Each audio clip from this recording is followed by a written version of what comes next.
할렐루야. 주님의 이름으로 문안드립니다. 월드비전 교회의 성탄절 예배로 하나님께 예배드리기를 원합니다. 오늘은 마태복음 2장의 말씀을 통하여서 아기 예수께 경배한 동방 박사들이라는 제목으로 함께 은혜 나누기를 원합니다. 먼저 저 하나님께 찬양드리기 원합니다. 예수 우리 왕이여, 지난번에 했던 것이지만은 성탄절에 예수님께서 우리의 왕이시기 때문에 우리가 이 찬양을 드리면서 더 하나님 앞에 나가기를 원합니다.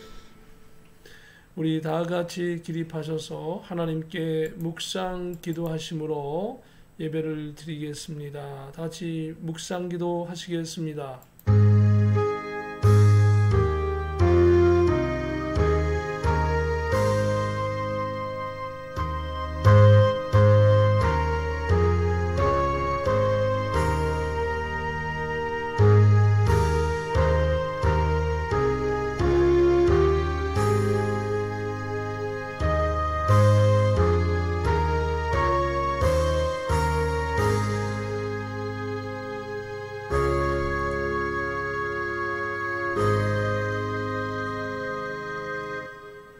오늘 다윗의 동네에 너희를 위하여 구주가 나셨으니 곧 그리스도 주시니라. 너희가 가서 강보에 쌓여 구유에 뉘어 있는 아기를 보리니 이것이 너희에게 표적이니라 하더니, 호련히 수많은 천군이 그 천사들과 함께 하나님을 찬송하여 이르되, 지극히 높은 곳에서는 하나님께 영광이요 땅에서는 하나님이 기뻐하신 사람들 중에 평화로다 하니라. 아멘.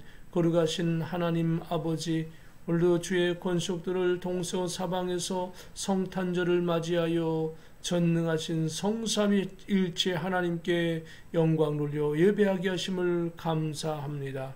이 시간 시작하는 시간부터 마치는 시간까지 주의 성령께서 우리를 주관하여 주옵소서. 하나님 홀로 영광 받으시옵소서. 예수 그리스도의 이름으로 기도하옵나이다. 아멘. 사도신경으로 신앙을 고백드립니다.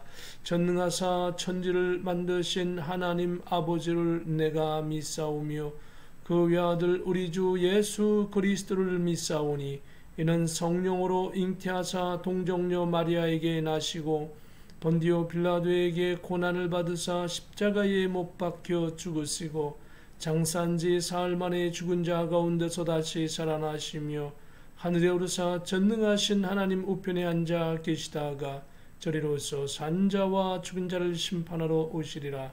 성령을 믿사오며 거룩한 공예와 성도가 서로 교통하는 것과 죄를 사하여 주시는 것과 몸이 다시 사는 것과 영원히 사는 것을 믿사옵나이다. 아멘. 우리 찬송가 2장으로 하나님께 찬송 드립니다. 성부 성자 성령 삼위일체신께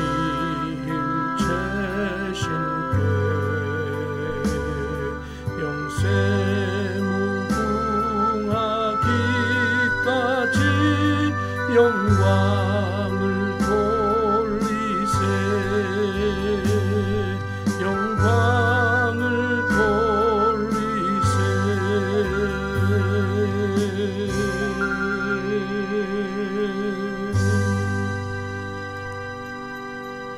다같이 자리에 착석하시겠습니다. 광고의 말씀드립니다. 우리 영상을 보시면서 할렐루야로 인사 나누시겠습니다. 할렐루야, 할렐루야.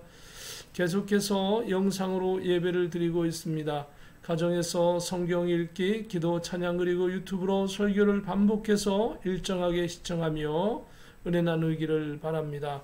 2020년 성탄절을 맞이하여 하나님의 크신 은혜와 축복이 넘치시기를 주님의 이름으로 축복합니다.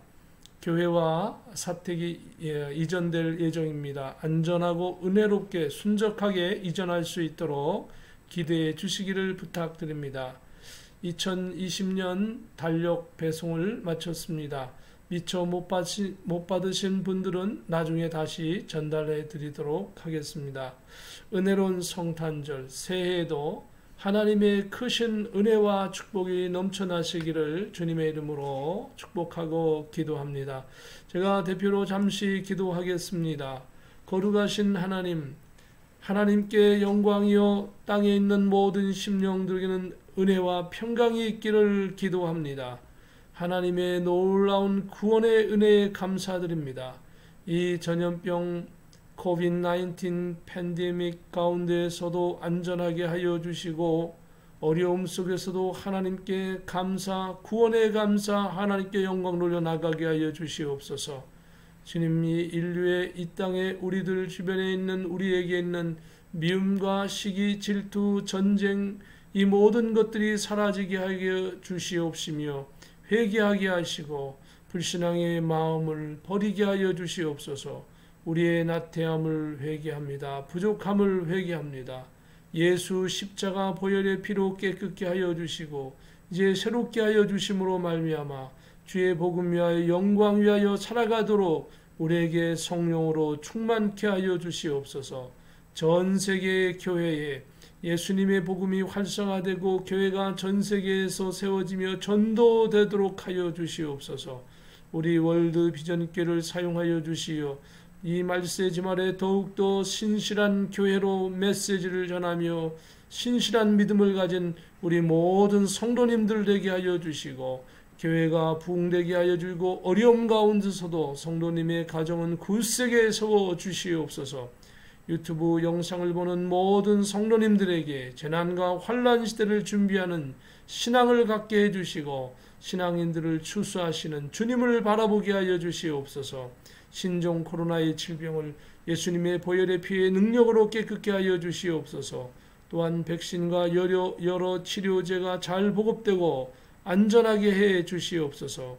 오늘 이 예배의 말씀과 성령 충만함으로 하나님께 영광이요 우리에게 기쁨이 되는 귀한 시간 되게 하여 주시옵소서. 존귀하신 예수님의 이름으로 감사하며 기도하옵나이다. 아멘.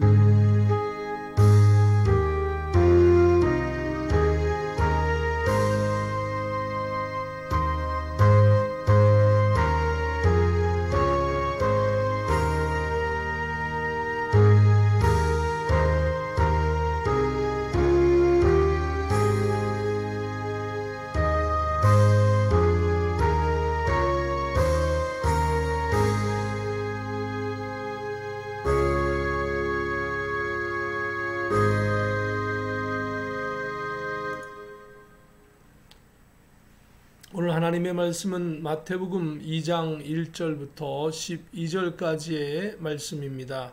하나님 말씀 한 목소리로 같이 봉독하도록 하시겠습니다. 헤롯 왕 때에 예수께서 유대 베들레헴에서 나심에 동방으로부터 박사들이 예루살렘에 이르러 말하되 유대인의 왕으로 나신 이가 어디 계시냐? 우리가 동방에서 그의 별을 보고 그에게 경배하러 왔노라 하니 헤롯 왕과 온 예루살렘이 듣고 소동한지라. 왕이 모든 대제사장과 백성의 서기관들을 모아 그리스도가 어디서 나겠느냐 물으니 이르되 유대 베들레헴 이오니 이는 선지자로 이렇게 기록된 바 또 유대 땅 베들레헴아 너는 유대 고을 중에서 가장 작지 아니하도다. 내게서 한 다스리는 자가 나와서 내 백성 이스라엘의 목자가 되리라 하였음이니이다. 긍휼히 여기시는 여기 조금 지나겠습니다. 박사들의 왕의 말을 듣고 갈새 동방에서 보던 그 별이 문득 앞서 인도하여 가다가 악이 있는 곳에 머물러 서 있는지라. 그들이 별을 보고 매우 크게 기뻐하고 기뻐하더라. 집에 들어가 아기와 그의 어머니 마리아가 함께 있는 것을 보고 엎드려 아기께 경배하고 보배함을 여러 황금과 유향과 몰약을 예물로 드리니라. 그들은 꿈에 헤로데게로 돌아가지 말라 지시함을 받아 다른 길로 고국에 돌아가니라. 아멘. 찬송가 116장입니다. 116장 드리면서 하나님 앞에 성탄 눈물로 드리도록 하겠습니다.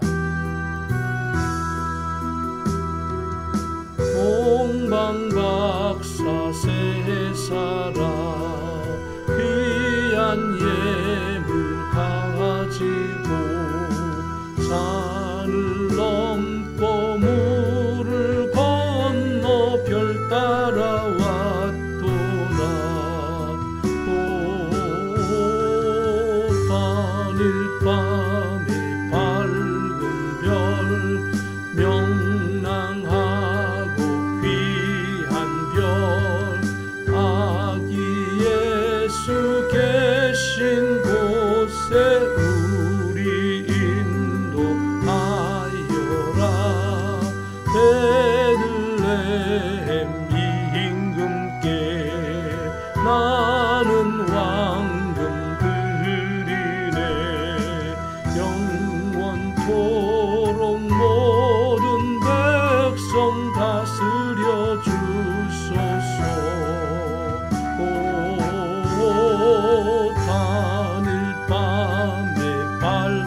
몰약 드리네. 세상 모든 죄인 위에 십자가 지셨네. 오 단일 밤에 밝은 별 명랑하고 귀한 별 아기 예수 계신 곳에 우리 인도하여라. 다시 사신 구주님 왕의 왕이 되시네. 동방박사 본을 받아 우리도 절하세. 오 하늘 밤에 밝은 별 명랑하고 귀한 별 아기 예수 계신 곳에 우리 인도하여라. 하나님께 잠시 헌물을 위하여 기도하겠습니다. 거룩하신 하나님 은혜를 감사합니다. 오늘로 하나님께 드리는 귀한 물질이 있습니다. 성탄절을 맞이하여 예수님께 특별히 감사로 헌물을 드립니다. 또한 우리의 시간도 드립니다.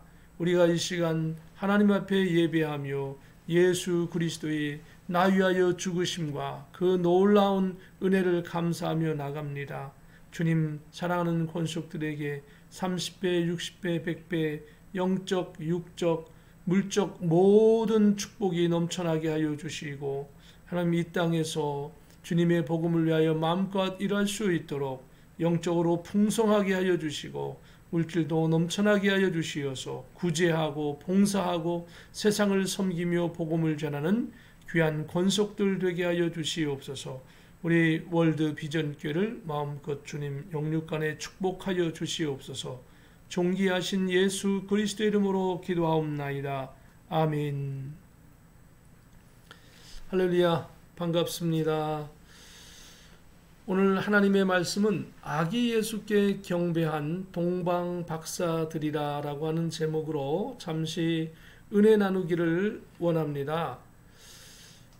오늘 말씀 본문은 마태복음 2장 1절부터 12절까지 말씀입니다.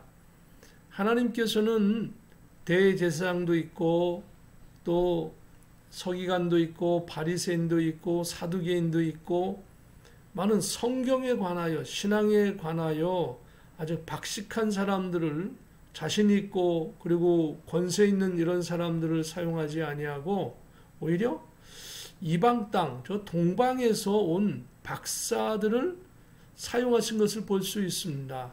왜 하나님은 유대에 있는 대제사장, 서기관, 바리새인, 랍비 이런 사람들을 사용하기보다는 예수님의 탄생에 있어서 동방 박사들을 사용하셨는가를 한번 살펴보기를 원합니다.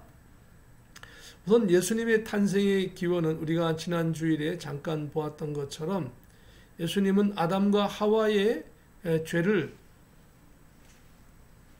물어서 아담과 하와를 징계하여 죽이기보다는 아담과 하와를 대신해서 하나님 자신이 죽기로 작정하셨습니다. 그래서 아담과 하와를 살려주시고 창세기 1장 28절에 있는 생육하고 번성하여 땅에 충만하라, 그리고 번성하라, 땅을 정복하고 다스려라 하는 이런 복을 하나님께서 아담과 하와와 그 후손들에게 이루시기를 원하시고 축복해 주시기 위하여 하나님 자신이 죽기 위하여 창세기 3장 그 15절에 내가 너로 여자와 원수가 되게 하고 내 후손도 여자의 후손과 원수가 되게 하리니 여자의 후손은 내 머리를 상하게 할 것이요 너는 그의 발꿈치를 상하게 할 것이니라 라고 말씀하시면서 앞으로 하나님 자신이 여자의 후손으로 오셔서 아담과 하와를 대신하여 죽어질 것을 말씀하셨습니다.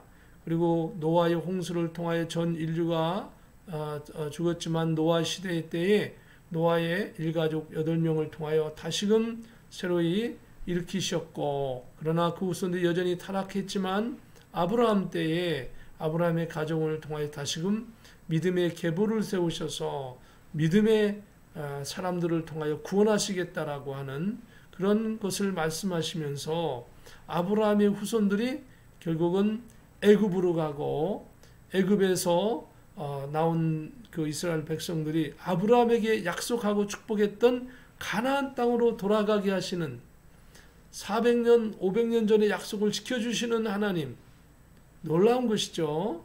우리가 지난 시간에 한번 말씀으로 나눴고 대대로 하나님께서 축복하시는 것을 말씀하셨습니다. 그런데 또한 예수님께서 이 땅에 오셔서 어떻게 십자가에서 죽으실 것을 말씀하셨습니다. 예수님의 탄생도 말씀하셨지만은 예수님께서 어떻게 십자가에서 우리를 위하여 죽을 것인가를 성경은 말씀하시더라 이겁니다. 이사야서 53장 3절에서부터 7절의 말씀을 우리 한 목소리로 같이 본문을 보면서 읽어보시면 좋겠습니다. 성경을 찾아보셔도 좋고요. 이사야서 53장 3절부터 7절까지의 말씀을 읽습니다. 그는 멸시를 받아 사람들에게 버림받았으며 강고를 많이 겪었으며 질고를 아는 자라. 마치 사람들이 그에게서 얼굴을 가리는 것 같이 멸시를 당하였고 우리도 그를 귀히 여기지 아니하였도다. 그는 실로 우리의 질고를 지고 우리의 슬픔을 당하였거늘 우리는 생각하기를 그는 징벌을 받아 하나님께 맞으며 고난을 당한다 하였노라.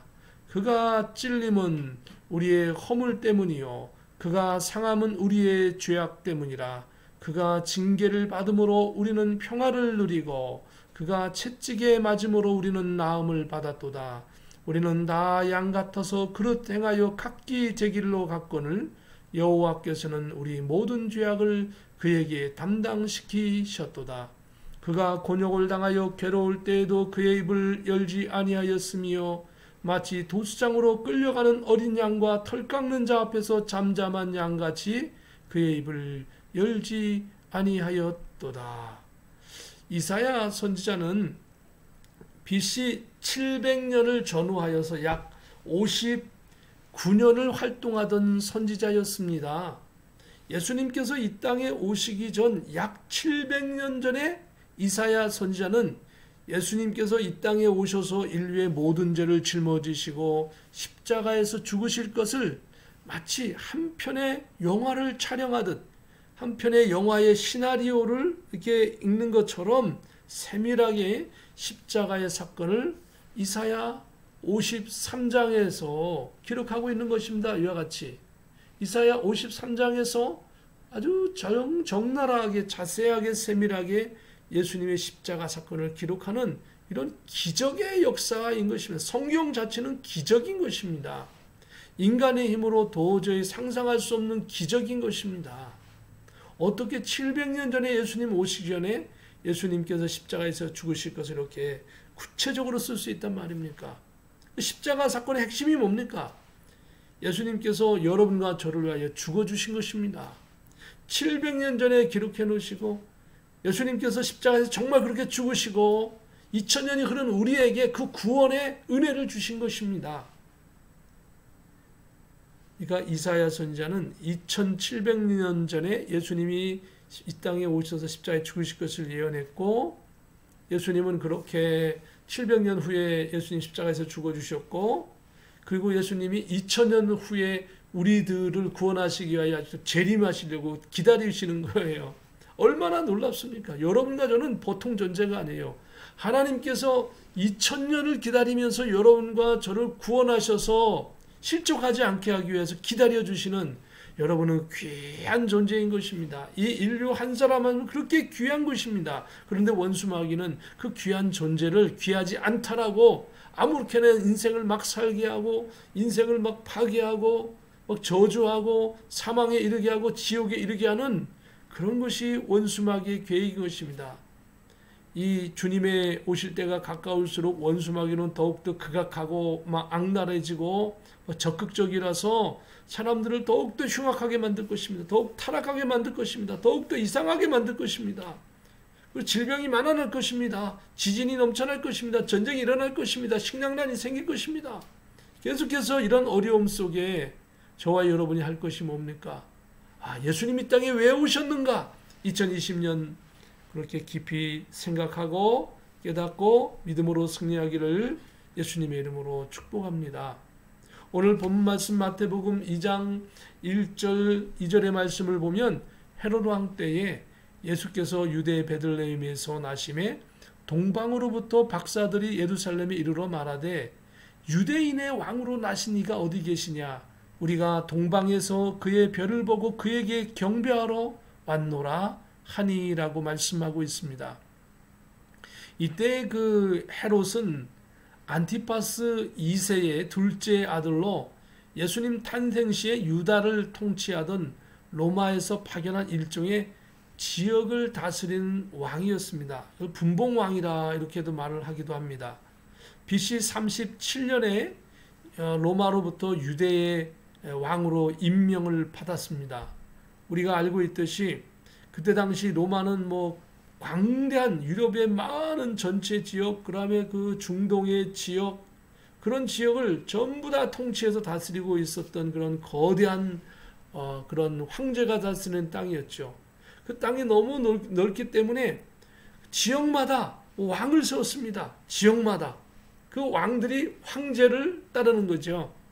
바로 유대 지역에 BC 37년에 이 헤롯을 그 지역을 다스리는 왕으로 로마 황제가 임명을 한 것입니다.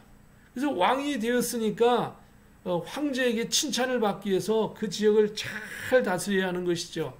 그런데 유다 지역이 결코 만만한 지역이 아니었습니다.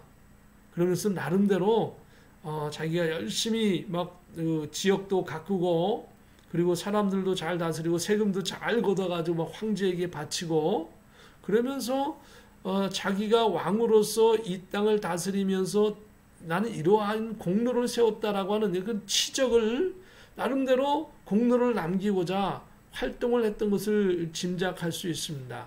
이 기간에 그 유대인들에게는 나름대로 환심을 베풀면서 예루살렘 성전을 재건할 수 있는 어떤 길을 열어주기도 하고요. 특별히 이 헤롯 왕은 가이사랴 지역을 많은 건축을 해가지고 이것을 수도로 만들었습니다.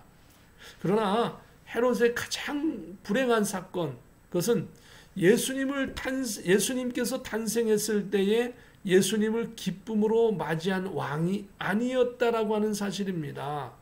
만일 헤롯이 예수님 탄생을 진정으로 기뻐하고 그리고 예수님을 섬기는 왕이었다라고 한다면 적어도 예수님을 핍박하는 왕이 아니라고 했다면 헤롯은 역사에 그래도 세상적으로 위대한 왕으로 기억될 수도 있었을 것입니다. 헤롯은 BC 한 4세기경 4년경에 BC 4년경에 헤롯이 죽었습니다. 이건 헤롯이 죽기 전에 불과 2년 전에 동방에서 별을 연구하던 박사들이 유대 땅에 찾아오게 됩니다. 그리고 헤롯 왕을 만나게 됩니다. 적어도 이 박사들은 꽤 권위가 있었고 경제적으로 부유하고 능력 있는 학자들로 짐작이 됩니다. 왜냐하면 이들이 여기에 온 지 얼마 되지 않아서 평민들은 만나기 힘든 이 헤롯 왕을 만났다고 하는 것입니다. 동방의 박사들은 헤롯 왕에게 그동안 자신들이 별을 연구해 왔고 아주 특별한 별을 보고 이곳에 왔으며 이곳에서 유대의 왕으로 나신 분이 있다는 것을 확인하러 왔다. 이렇게 얘기를 했습니다. 그래서 마태복음 2장 3절에 보면 헤롯 왕과 온 예루살렘이 듣고 소동한지라. 이 얘기를 들으면 정말 그래요? 정말 신비한 일이네요? 정말 잘 됐습니다. 이렇게 한 것이 아니고 소동했다 이겁니다. 난리가 났다입니다. 왕은 왕대로 막 소동이 일어났고 그 예루살렘에 살던 그 일반 이스라엘 백성들도 막 소동이 일어났다. 왜 그렇게 소동이 일어났는가 한번 살펴보면 유대를 다스리고 있던 현직 왕이었던 헤롯 왕은 무척 당황할 수밖에 없었습니다. 이것은 정치적으로 아주 민감한 사건이었습니다. 유대인들은 유일신 하나님을 섬기는 아주 독특한 민족이었고 아주 조금만 틈이 생기면 이 헤롯 왕이 다스리는 유다 지역에서 막 폭동 같은 것이 일어나고 저항 운동이 일어났습니다. 그래서 그들의 목적은 뭐냐면 우리 이스라엘을 유대를 독립시켜 달라라고 하는 것이었습니다. 헤롯은 유대의 왕으로서 이러한 소란이 일어나는 것을 원치 않았습니다. 이러한 사건이 로마의 황제에게 보고되면 자신의 왕위가 위험할 수도 있었기 때문입니다. 그리고 이스라엘은 독립의 의지가 무척 강했고 선지자들이 베들레헴에서 특별한 왕이 날 것이고 그분이 죄인들을 위하여 어린 양처럼 속죄 일을 할 것이라고 이미 미가서 5장 2절에 이사야 53장에 이미 기록되어 있는 것을 이스라엘 백성은 알고 있고, 그리고 이 선지자들도 대제사장도 랍비들도 알고 있었습니다. 그런데 이 식민지 생활을 하면서 야, 언젠가는 왕이 오실 거야. 우리가 그때 되면 이 로마를 물리치고 우리는 독립할 수 있을 거야. 뭐 이런 생각을 가지고 있는 것이죠. 이러한 생각을 또한 헤롯 왕도 알고 있었기 때문에 철저히 유다를 잘 다스리기 위하여 민감한 그런 가운데 있는데 갑자기 동방에서 박사들이 찾아온 것입니다. 근데 그 박사들이 하는 말이 우리가 오랫동안 별을 관측을 했는데 그 별은 아주 특별한 별로 이 별이 있는 어느 곳인가 아주 왕이 태어날 것 같은데 근데 그 별이 유다로 왔다. 유다에 특별한 왕이 태어날 것이다. 이렇게 얘기하니까 헤롯 왕이 민감한 거지요. 그리고 이스라엘 백성도 이 소식을 듣고 야, 우리가 언젠가 독립할 때가 가까운 것이다. 이런 소동이 일어나는 것입니다. 이스라엘에게는 이스라엘 독립의 의지를 일으키고 예언의 말씀이 성취되는 사건이었기에 헤롯 왕은 헤롯 왕대로 소동이 일어났고 이스라엘 백성은 이스라엘 백성들에게 소동이 일어났던 것입니다. 그래서 오늘 3절의 말씀처럼 헤롯 왕과 온 예루살렘이 듣고 소동한지라라고 말씀하고 있는 것이죠. 4절에 보면 왕이 모든 대제사장과 백성의 서기관들을 모아 그리스도가 어디서 나겠느냐 물으니, 그래서 헤롯 왕은 모든 유대의 대제사장과 제사장 그리고 서기관 그리고 이 사건에 권위 있는 사람들을 모았던 것으로 보여집니다. 헤롯 왕은 자신의 왕권에 도전하는 이 사건의 진위를 캐기 시작했습니다. 이것이 어쩌면 헤롯 왕의 축복이 아니라 헤롯 왕의 불행인 것입니다. 그 복된 자는요, 주님의 어떤 사건이 생길 때, 하나님의 귀한 일이 생겼을 때 그 일에 협조하고 하나님의 예언적인 특별한 말씀을 잘 받아들이고 순종하는 것이죠. 저와 여러분은 하나님의 말씀에 긍정적이고 감사하고 말씀을 순종하는 축복이 있기를 주님의 이름으로 다시 한번 축복합니다. 여기에서 중요한 것은 하나님께서 예수님의 탄생의 때가 가까이 왔다고 하는 징조와 소식을 동방 박사에게 알려주었다는 것입니다. 이 동방의 박사들은 여호와 하나님을 믿는 신앙이 있었다고 하는 기록은 없는 것을 볼 때 그런 신앙을 가지고 있는 건 아닌 것 같아요. 그러나 그들은 하나님께서 창조하신 별들을 관찰하고 연구했고 아주 특별한 별이 이 지구의 근처에서 맴돌고 있음을 관측했고 자신들의 이 천문학적인 지식의 수준으로 생각하기를 그것은 이 별이 머무는 어느 곳에 아주 위대한 왕이 태어날 징조라고 생각했던 것입니다. 하나님께서는 이 창조주이신 예수님이 피조물로 이 땅에 오시는 아주 우주적인 사건을 예언을 가르치는 대제사장 또는 랍비나 아니면 어떤 서기관, 어떤 그런 사두개인, 어떤 성경을 잘 아는 해박한 사람들에게 이 예수님의 이 땅에 오시는 것을 알려줘야 할 텐데 그렇게 하지 아니하셨다는 겁니다. 오히려 이방 사람과 같은 동방 박사에게 이 사실을 알려주었다라고 하는 건 뭡니까? 어떻게 보면 이미 하나님은 대제사장이 알려줬어요. 사실은 이스라엘 백성에게도 알려줬어요. 오래전 사건이지만은 어떻게 하셨습니까? 이사야 53장 예수님이 죽을 것을 알려줬잖아요. 미가 선지자는 베들레헴에서 예수님이 탄생할 것을 알려주셨잖아요. 아는 것과 그 아는 것을 정말로 잘 신앙적으로 간직하고 그것을 체험한다라고 하는 것은 다른 것입니다. 마귀는요, 성경 말씀을 잘 알아요. 근데 다른 것이 무엇입니까? 마귀는 믿음이 없습니다. 믿고 정말 하나님 앞에 회개하는 그런 것이 없어요. 저와 여러분이 다른 건 뭡니까? 하나님의 말씀을 믿고 회개하고 주님의 백성으로 살아가는 것입니다.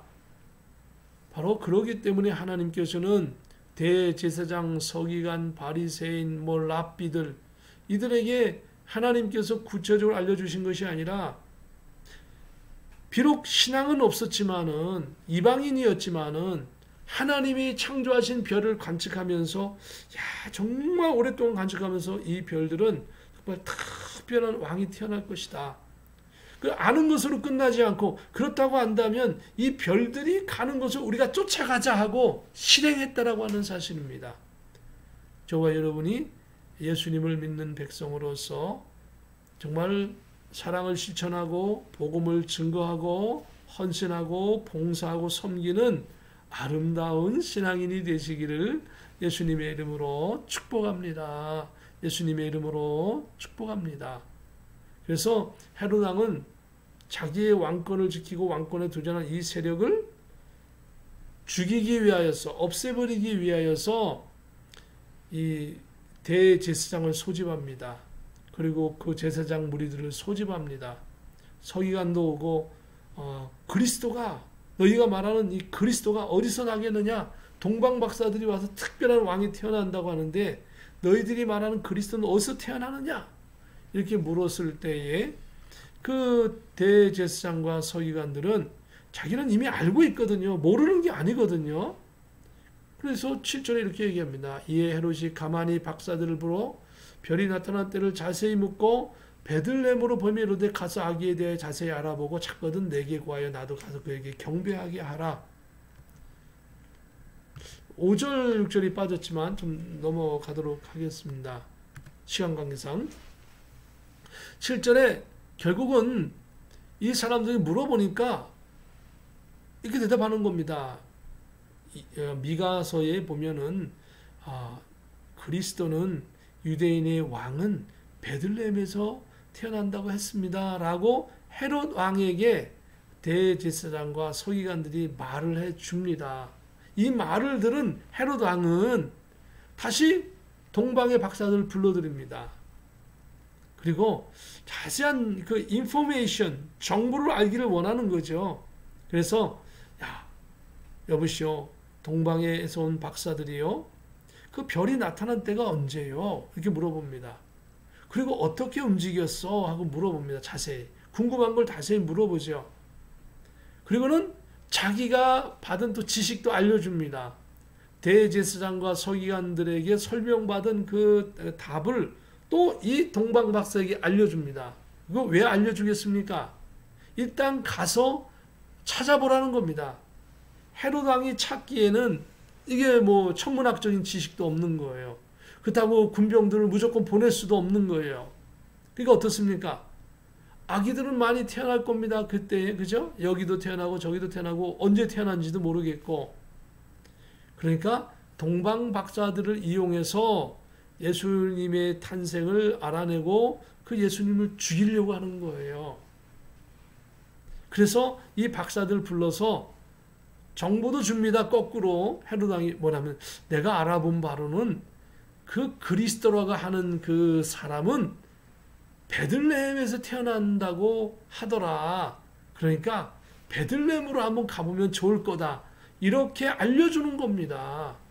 그러면서 오늘 8절에 보니까 베들레헴으로 보내며 이르되 가서 아기에 대하여 자세히 알아보고 찾거든 내게 구하여 나도 가서 그에게 경배하게 하라. 내가 죽이려고 하는 게 아니라 경배하려고 한다. 내가 칭찬하려고 한다. encourage, 격려하려고 한다. 축하하려고 한다. 그리고 그냥 나도 그에게 경배해야겠다. 이게 거짓말을 합니다. 죽이려고 하는 게 아니라. 죽이려고 하는 게 아니라 나는 경배하려고 하는 것이더라고 거짓말하는 겁니다. 원수 마귀는 원래 거짓말하는 겁니다. 사랑하는 성도 여러분, 거짓말을 하는 것은요 어떻습니까? 참 원수마귀가 좋아하는 겁니다. 저와 여러분이 정말 하나님 앞에 기도하면서 정말 신실하게 살려고 발버둥 쳐도 신실하지 못할 때가 많습니다. 저도 하나님 앞에 회개할 때가 너무도 많습니다. 정말 신실하게 살고 싶지만 신실하게 살지 못하는 것이 이 세상의 구조인 것이죠. 그러나 우리가 그렇다고 해서 늘 거짓을 밥 먹듯이 하는 것이 아니라 하나님 앞에 신실하게 살려고 노력하는 저와 여러분 되기를 예수님의 이름으로 축복합니다. 9절 10절에 보면 박사들이 왕의 말을 듣고 갈새 동방에서 보던 그 별이 문득 앞서 인도하여 가다가 악이 있는 곳에 위에 머물러 서 있는지라. 그들이 별을 보고 매우 크게 기뻐하더라. 동방의 박사들은 자신들이 관측하던 별들을 보고 유대까지 왔지만은 아주 구체적인 장소들을 찾는 것이 쉽지 않았을 것입니다. 그러나 헤로드 왕이 대제사장 일행들을 면담하면서 얻은 미가서 5장 2절의 말씀을 통해 볼 때 아마 그 유대의 특별한 왕은 베들레헴에서 날 것이라고 말을 해줬죠. 그 말을 듣고 그날 밤 별들을 관측하는데 정말 그 별이 베들레헴으로 이 동방 박사들을 인도했던 것입니다. 그리고 그 계속해서 움직이는 별은 예수님이 태어난 베들레헴의 어떤 한 곳에 정확히 멈춰 서고 멈춰선 것뿐만 아니라 마치 손가락으로 가리듯이 그 별의 빛을 쫙 비춰주는 그런 놀라운 역사를 경험했던 것이죠. 그러면서 동방 박사들은 탄성과 환호를 했을 것입니다. 동방 박사들을 우리가 한번 자세히 한번 살펴보면 그들은 하루 이틀 1년 2년 이 별들을 연구한 것이 아닌 것입니다. 이들은 수십 년간 이 별을 연구했을 것입니다. 어쩌면 이들은 그 스승의 대까지 찾으면 수백 년을 이 별들에 대한 연구를 했을 것입니다. 스승들이 별을 연구하다가 그 제자들에게 별들의 연구에 대한 것을 가르쳐주고 그들이 또다시 이 별들을 연구해서 대를 잇고 해서 이들은 별들에 대한 전문가인 것입니다. 그런데 적어도 이 개인적으로 보면 수십 년을 넘게 보아왔던 그 움직이던 별이 처음으로 한 곳에 멈추는 그런 신비한 경험을 한 것입니다. 별이라고 하는 것은 우리가 천문학적인 그 현대 과학으로 볼 때 멈춰 있는 것이 아닌 것을 알 수 있죠. 그 별이 계속해서 움직여 왔습니다. 자기가 인생에 살아가면서 별을 관측한 이래로 이 별은 한 번도 멈추지 않고 계속 움직였습니다. 그런데 이 베들레헴에서 이 별이 멈췄습니다. 초우주적인 사건이 벌어진 것입니다. 그 초우주적인 사건보다 더 큰 그 사건이 뭡니까? 바로 예수님의 탄생인 것입니다. 예수님이 십자가에서 죽으신 대속의 사건인 것입니다. 그 예수님의 탄생과 예수님이 십자가에 죽으신 것을 통해서 여러분과 저는 죄에서 해방되고 그리고 사망에서 해방되고 영원한 하나님의 백성으로 살게 하신 것입니다.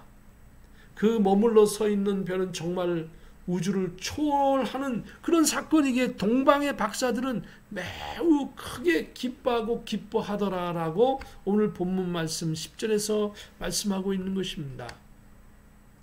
11절 12절의 말씀을 이제 함께 같이 봉독하겠습니다. 집에 들어가 아기와 그의 어머니 마리아가 함께 있는 것을 보고 엎드려 아기께 경배하고 보배 합을 열어 황금과 유향과 몰약을 예물로 드리니라. 그들은 꿈에 헤롯에게로 돌아가지 말라 지시함을 받아 다른 길로 고국에 돌아가니라 라고 말씀하고 있습니다. 동방 박사들은 그 기쁨을 억제하며 별이 멈추는 그리고 별이 비추는 한 집의 마구간에 갔을 때에 동방 박사는 정말 놀랐던 것입니다. 그곳에는 강보에 쌓여 말 구유에 뉘어 있는 아기가 있었던 것입니다. 수백 년을 대대로 이어오던 특별한 별을 연구하던 그 사건이 이제 이 동방 박사들이 사는 시대에 이르러 풀리게 되는 그런 사건인 것입니다. 동방 박사들은 엎드려 아기께 경배하게 되어집니다. 어머니 마리아와 요셉에게 경배하는 것이 아닙니다. 비록 아기이지만 이분이 이 인류를 구원하실 특별한 왕이라는 것을 이들은 별들을 연구하며 알게 된 것입니다. 그리고 미리 준비해온 보배함을 열어서 황금과 유향과 몰약을 예물로 드리게 됩니다. 사실은 후에 우리가 연구하면서 결론되어진 것이 있죠. 황금은 왕권을 상징합니다. 예수님은 우주의 전 인류의 모든 만왕의 왕이십니다. 또 유향은 기름으로 알려지고 있고 기도를 상징하기도 합니다.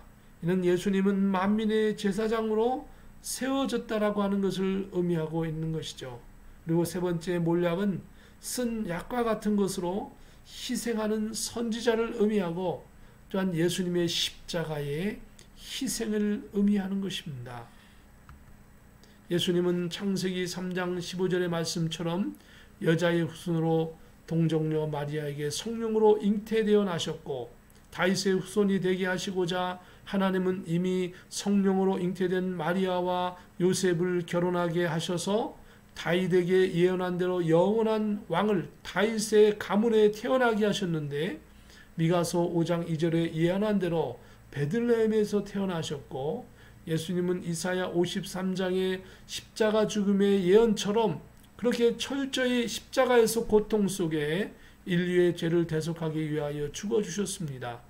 2020년 성탄절을 맞이하여 주님의 탄생 그리고 십자가에서 예수님이 죽으심 그리고 앞으로 재림하시는 주님의 역사를 믿고 기다리며 성령으로 충만한 믿음의 생활을 하시며 기쁜 성찬절 되시기를 바랍니다.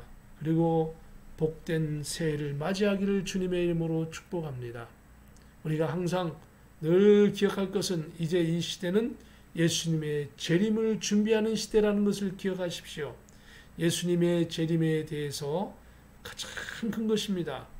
2000년 전엔 예수님이 이 땅에 오시는 것이 가장 큰 사건이지만 2000년 후인 지금은 예수님이 재림하시는 것이 가장 큰 사건인 것입니다.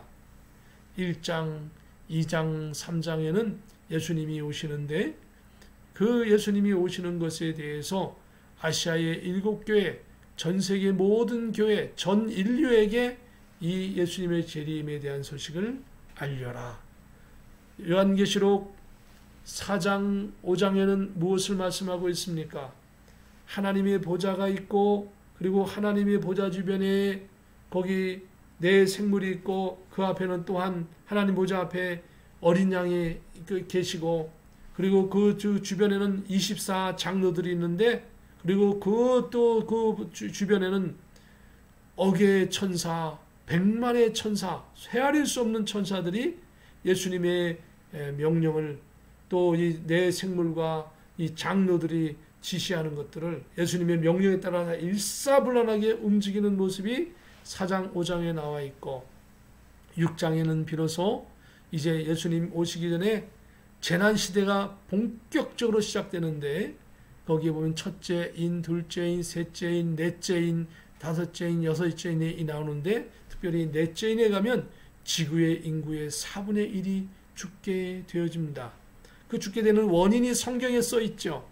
질병, 전쟁, 그 다음에 여러 가지 그러한 그 사건들로 인해서 죽게 되어집니다. 질병, 전쟁, 식량난, 흉년, 지진, 뭐 이런 것들로 인하여 죽는다라고 기록되어져 있죠. 그것이 차례되는 게 아니라 막 복합적으로 섞여져 있는 것이죠. 정말 두려운 것은 지금 우리가 질병이 일어나는데 이 질병이 끝나지 않는다는 겁니다. 이 질병에다가 질병이 더 심해지고 식량난이 또 온다면 또 문제인 것입니다. 식량 때문에 또 전쟁이 일어나면 더 문제인 것입니다. 이러면서 전 지구의 배의 3분의 1이 깨지는 사건이 또 생긴다는 것입니다.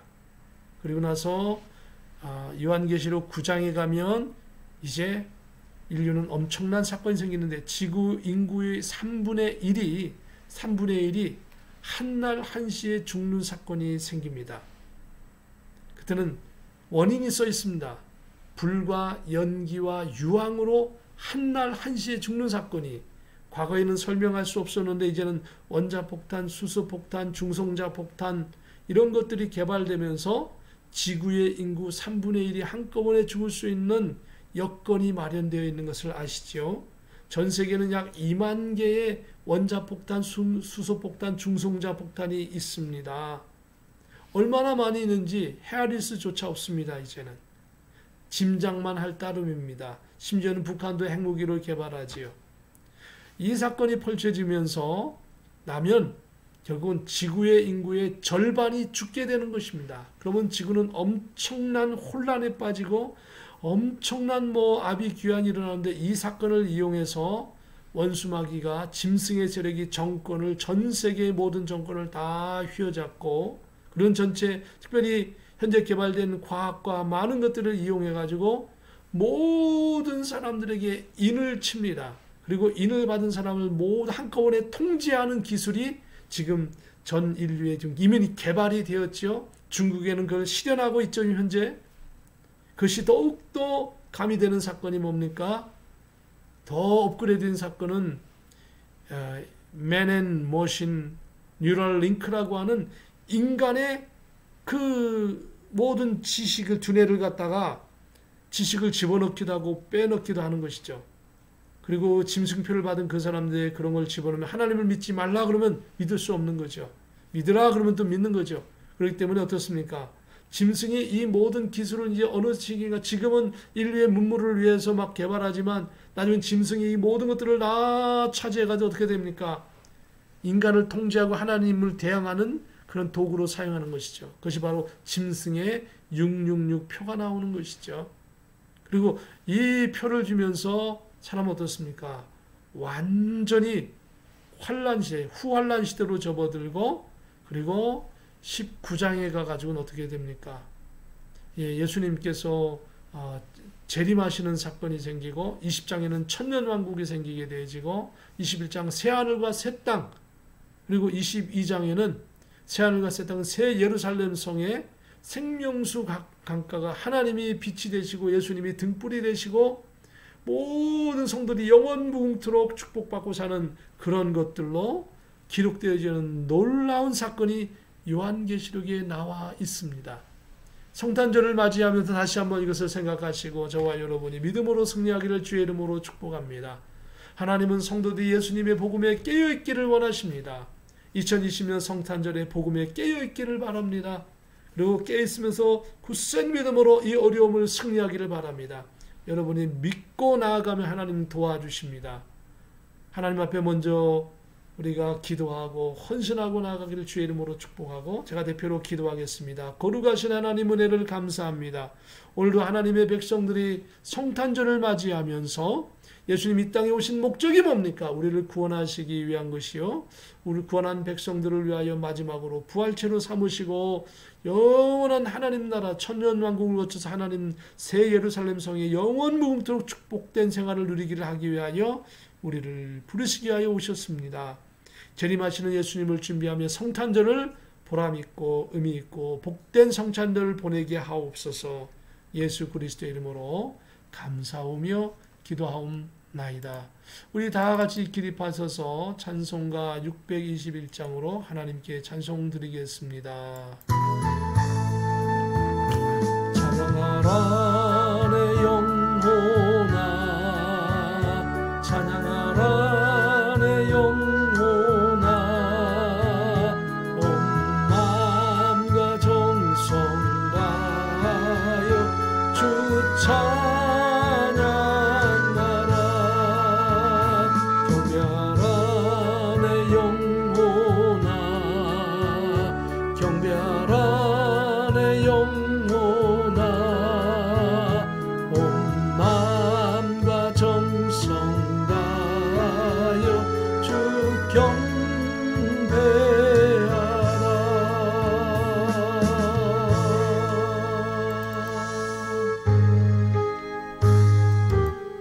하나님께 축복 기도하겠습니다. 지금은 우리 주 예수 그리스도의 크신 은혜와 하나님의 참 평강과 성령님의 감동감화 역사 교통내주 인도하심이 2020년 성탄절을 맞이하며 하늘의 영광을 예배하는 모든 성도들 위에, 우리 월드비전 교회 위에, 이 미국 땅 위에, 대한민국 위에, 코비드-19으로 인하여 수고하고 고통받는 모든 의료진과 환자들 위해 지금부터 영원 무궁토록 함께 계실지어다.